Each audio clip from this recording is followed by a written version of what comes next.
Greetings, Divines.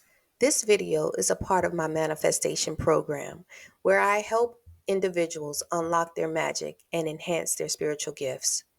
Here, I am sharing a part of my own personal journey on my way to my Palo Mayombe initiation.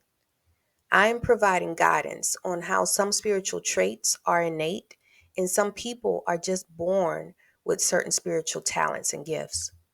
Understanding this helps to not have spiritual gift envy of other people. So let's get into it. Greetings. I am Janiqwa Nganga, also known as EIJ and head of Isis Moon. I am a high priestess and a holistic wellness coach specializing in the divine feminine energy, manifestation, and spirituality. Welcome to my channel. Okay, so moving forward on my journey from the portal opening with me releasing fear of damnation and really embracing my spiritual culture and spiritual practices, I went on to do many things. There are several things that happened before the story that I'm about to give you, but I went on to do my very first spiritual initiation.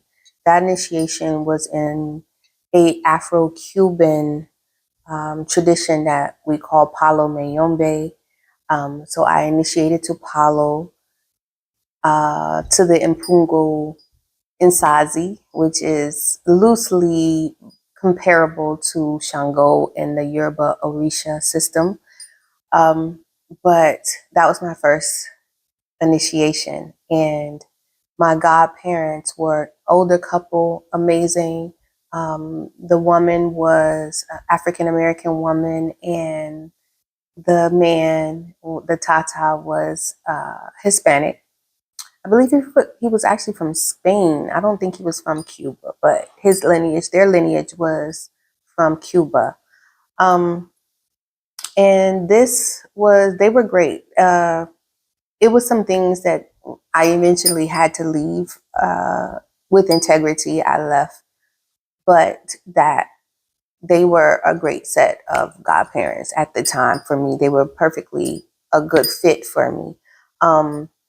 So when I decided to do that, I had already started doing spiritual work. So it's so funny how I jumped from one extreme to the next. So by the time I did this initiation with them, I was doing a lot. So yeah, by the time I had did this initiation with them, I was doing a lot on my own spiritually. My friend and we did do a lot of work together, but she was pulled off onto her own spiritual evolution path. I want to say she had to go through her own thing. So her journey started to change, and it shifted us from, like, we split and went in two different directions, but we remained friends. We remained friends for as long as we could, but that friendship was very special to me. That's another story for another day. But she did shift to go on to do some other things that she had to work on for her own soul. But yeah, I started doing spiritual work for myself, I guess I want to say, and working with my spirits extensively, working with my Congo spirit that I still have to this day, that still walks with me. He had me doing some heavy things at home.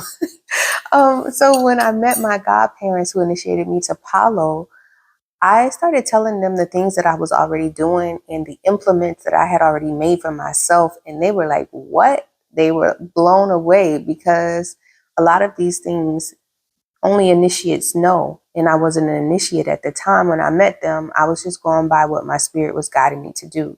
Now, disclaimer on that, I don't necessarily advise people to just jump in there and start doing spiritual work on their own without proper guidance, because there are things that I have not mentioned in this gap for the sake of time and for the sake of the story that I had to learn the hard way from. So there are things that I did that I don't recommend or suggest people to do because of things that happened to me and things that I know that can happen to other people by doing spiritual things or practices without mentorship, without covering, protection, and proper guidance.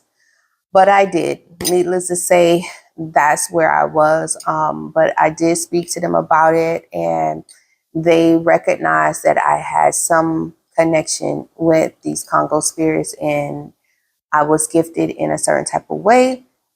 And yeah, they recognized it. So it was funny because at this time, this might give you a state of mind of the time frame. This was in Atlanta. We had the megabus. I don't even know if the megabus still works, or still runs, but we actually had the megabus going from Atlanta to different cities. So I caught the megabus to do this initiation because I did not want to come back in a certain state where I wasn't grounded enough to drive. So I decided to catch the bus. And so I caught the bus, and it was so funny because my tata at the time, he picked me up from the bus station, and he was like, "Okay, are you ready?" And without me even thinking, the words that came out of my mouth was, "I was born ready. I was born ready."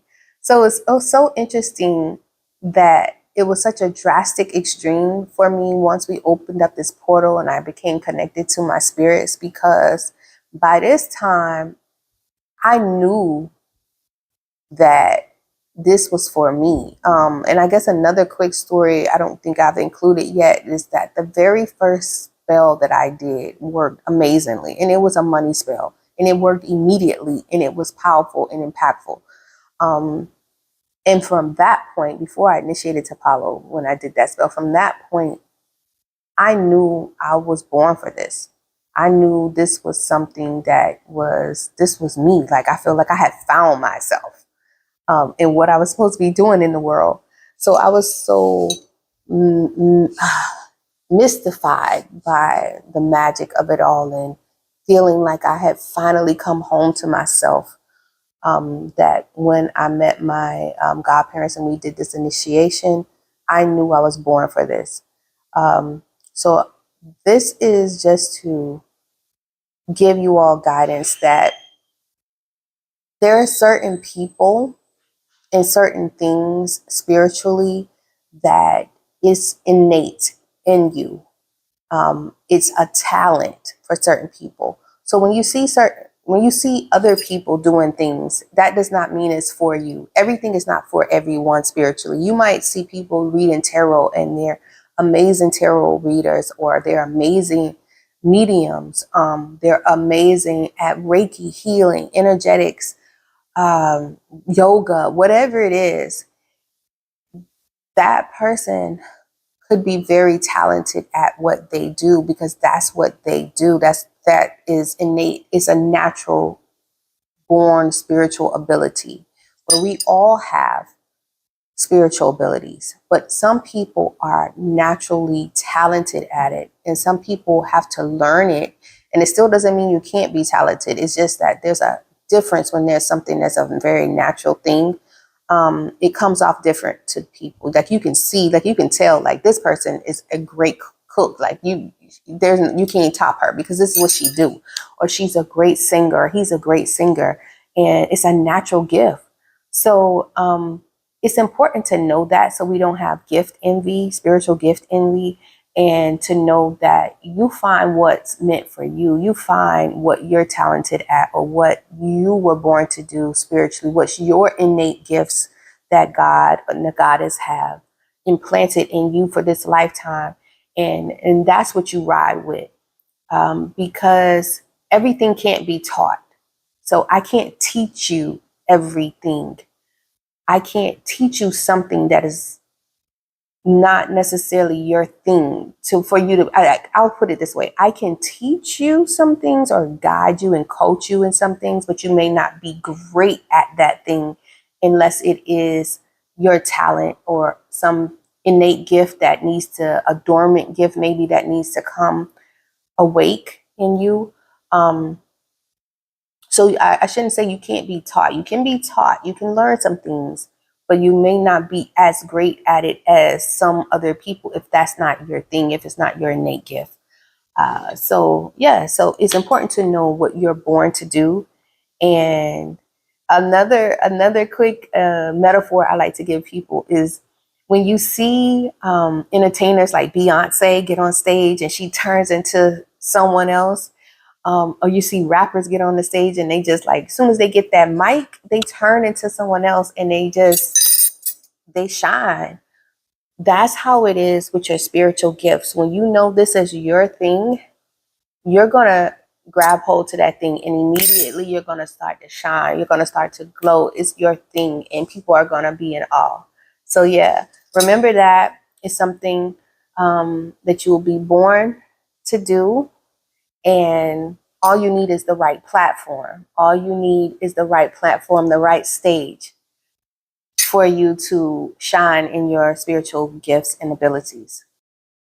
If you're ready to transform your life, click the links below to explore my manifestation coaching programs and a range of powerful spiritual tools designed for your journey.